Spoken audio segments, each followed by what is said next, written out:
Good morning students, I hope you are fine at home. Today we are going to start our lecture number 4 of chapter number 2, nucleus or karyon. First of all, we have to see the picture. This is nucleus. ये आप देख सकते हैं, ये nucleus है। इसको आपको openly दिखाया गया, ओपन करके न्यूक्लियस, ये न्यूक्लियोपोर्स है।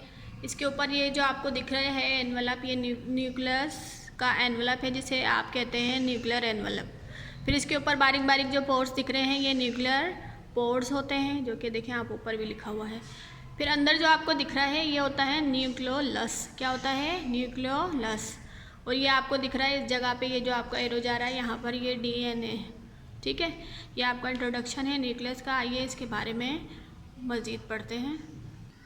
Nucleus is discovered by Robert brown in 1831। Robert brown ने 1831 में न्यूक्लियस जो है वो डिस्कवर किया था।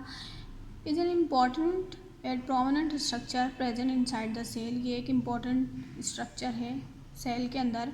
इसको इम्पॉर्टेंट क्यों कहा जाता है? Because it controls all the activities of the cell. ये सेल के अंदर मौजूद जितनी भी एक्टिविटीज़ हैं, जितना भी काम हो रहा है, वो सारा न्यूक्लियस कंट्रोल करता है। जैसे हमारा ब्रेन हमारी पूरी बॉडी को कंट्रोल करता है, इसी तरीके से न्यूक्लियस पूरे सेल की एक्टिविटीज़ को कंट्रोल करता है। जिस तरह मैंने आपको अभी पिक्चर में दिखाया, न्यूक्लियस के अंदर जो लिक्विड होता है, जैसे सेल के अंदर जो लिक्विड होता है वो साइटोप्लाज्म होता है, तो न्यूक्लियस के अंदर जो लिक्विड होता है वो होता है न्यूक्लियोप्लाज्म। इसी तरीके से न्यूक्लियस जिस लेयर से कवर होता है उसको कहते हैं न्यूक्लियर एनवलप, जो मैं आपको पिक्चर में दिखा चुकी हूँ। न्यूक्लियस के अंदर भी एक और चीज़ होती है जिसे कहते हैं न्यूक्लियोलस। ठीक है, अब न्यूक्लियस के अंदर जो है आपका जो मेन जो चीज़ है ना, वो होती है DNA और क्रोमोसोम्स।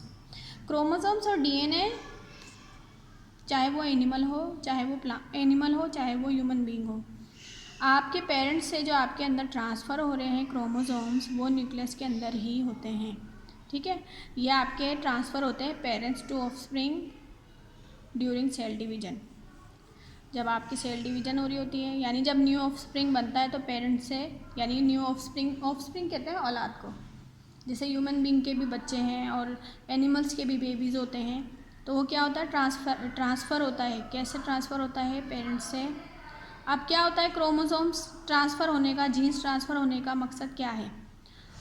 कि आप अपने पेरेंट्स में ही मिलते हैं। इसी तरीके से गोट्स, लॉइन, हॉर्स, ये अपने पेरेंट्स में ही मिलते हैं। कभी भी ऐसा नहीं होता ह्यूमन का कोई भी बेबी किसी एनिमल में मिल रहा है और एनिमल का बेबी ह्यूमन में मिल रहा है। ये क्रोमोसोम्स की ट्रांसफरेंस की वजह से ही होता है, सेल डिवीजन के थ्रू। अब देखें, क्योंकि मैं आपको क्रोमोसोम्स के बारे में डिटेल बता रही थी कि उसमें DNA होता है, DNA को डीऑक्सीराइबोन्यूक्लिक एसिड कहते हैं, और क्रोमोसोम्स भी जो है वो न्यूक्लियस में ही पाए जाते हैं। अब इस चार्ट के थ्रू आपको बताया जा रहा है किस में कितने क्रोमोसोम्स होते हैं। मैन यानी इंसान में 46 क्रोमोसोम्स होते हैं। ठीक है, फ्रॉग में 26 क्रोमोसोम्स होते हैं। चिंपैंजी में यानी बनमानस में 48 क्रोमोसोम्स होते हैं। ड्रोसोफिला फ्रूट फ्लाई, मक्खियाँ जो फ्रूट पर बैठती हैं, उनमें 8 यानी 8 क्रोमोसोम्स होते हैं। अनियन, प्याज में 16 क्रोमोसोम्स होते हैं। पोटैटो, आलू में 48 क्रोमोसोम्स होते हैं। गार्डन पी यानी मटर में 14 क्रोमोसोम्स होते हैं। यानी प्लांट और एनिमल दोनों में क्रोमोसोम्स पाए जाते हैं। इसी वजह से इन सब की नस्लें सेम होती हैं। अब टमाटर सब सेम होते हैं, एक ही नस्ल के टमाटर सेम होते हैं। क्यों सेम होते हैं? Just because of chromosomes. ऐसा नहीं है कि वो आप किसी और नस्ल के टमाटर से मिल रहे हो। जैसे अगर आप मैंगो ले लें, कितने किस्म के मैंगो होते हैं, उनकी अलग अलग किस्म होती है ना, तो वो आपस में एक दूसरे से नहीं मिलते हैं। जो जिस नस्ल का आम होता है वो उसी से मिल रहा होता है। ठीक है, ये है आपकी न्यूक्लियस। इसको मज़ीद आपको कट आउट करके दिखाया है, जैसे मैंने आपको बड़ी पिक्चर में भी दिखाया था। This is nucleopore, this is nucleus, this is nucleoplasm. ठीक है, ये न्यूक्लियर एनवलप है आपका।